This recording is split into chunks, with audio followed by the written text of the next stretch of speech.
A spy organization recruits an unrefined but promising street kid into the agency's ultra-competitive training program, just as a global threat emerges from a twisted tech genius. This is my review of Kingsman: The Secret Service.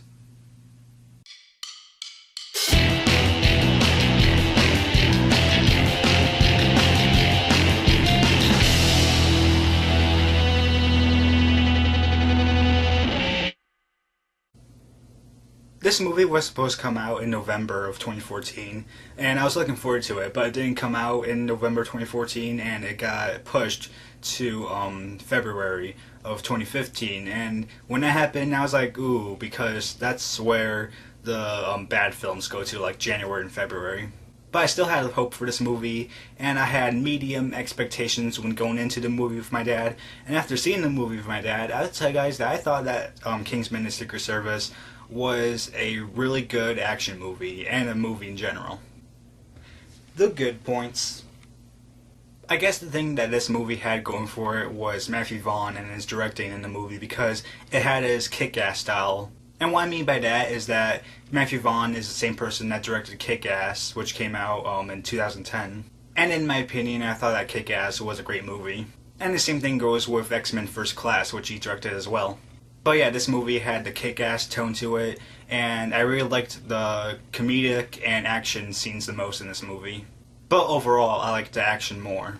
And for the action, it wasn't your shaky camera at all. It was like clear action, and you can see everything that was going on. And I think the best action scene in this movie would have to be the church scene. And once you see the church scene, then you'll know what a good action scene is. Because you have the actor Colin Firth doing his own action scenes, and Matthew Vaughn is directing the cinematographer, who was holding like a handheld cam, it seems like. And action was fun in the kick-ass tone. But as for the rest of the action scenes, I thought that they were done well too, thanks to the directing by Matthew Vaughn, thanks to the actors that were actually in those scenes, and thanks to the stunt people that were in those scenes as well. I thought the writing did a good job of creating the story and the characters of this movie.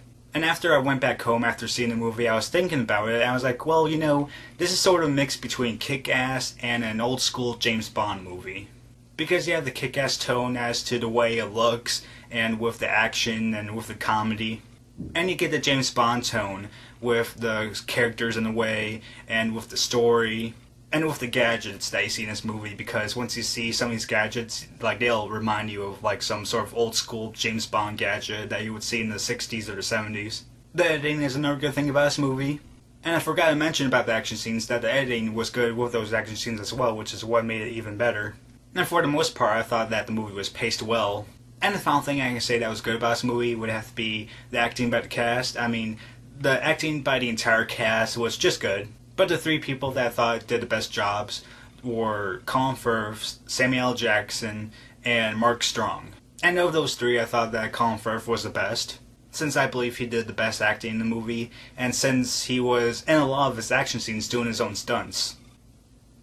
The bad points.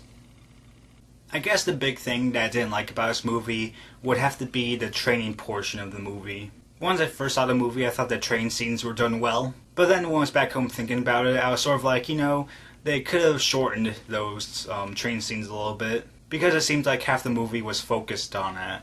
And you should focus on the train scenes with our protagonist training and all. And I thought it was good too that they were mixing scenes up with the other storyline that was going on. But just when I think about it in the grand scheme, it seems like that portion of the movie was a bit too long. Then I would have to say that the visual effects of this movie are bad, and I don't know if that was on purpose or not. Because the visual effects that I saw in this movie were similar to the visual effects that were in the Kick-Ass. And I don't know if that was on purpose to make it have that Kick-Ass tone. But if it wasn't, then I think the visual effects were bad. They weren't the worst visual effects ever, but I think they could have been improved upon. Because they either looked cheap, or you could tell that that was just a visual effects scene. Or that part over there in this scene was visual effects. And other than that, I don't think there are any other bad points about this movie. Like I said, I saw this movie with my dad. My dad gives this movie a 3.25 out of 4 stars, and I will give it a 3.5 out of 4 stars. I thought this was a great action movie. It was in the vein of Kick-Ass. I liked how it mixed Kick-Ass with a little bit of James Bond, like old school James Bond. I liked how Matthew Vaughn directed the movie. I liked the cast members in this movie. And I believe you'll like it as well if you're into James Bond or any other sort of like spy movies, or if you were into the Kick-Ass movies, or if you're a fan of comic book movies, because I think you'll like this as well. And not only that, but I think you'll enjoy it if you're into action movies a lot. So that is my review for Kingsman: The Secret Service. Hope you guys liked it. And other than that, guys, that's it.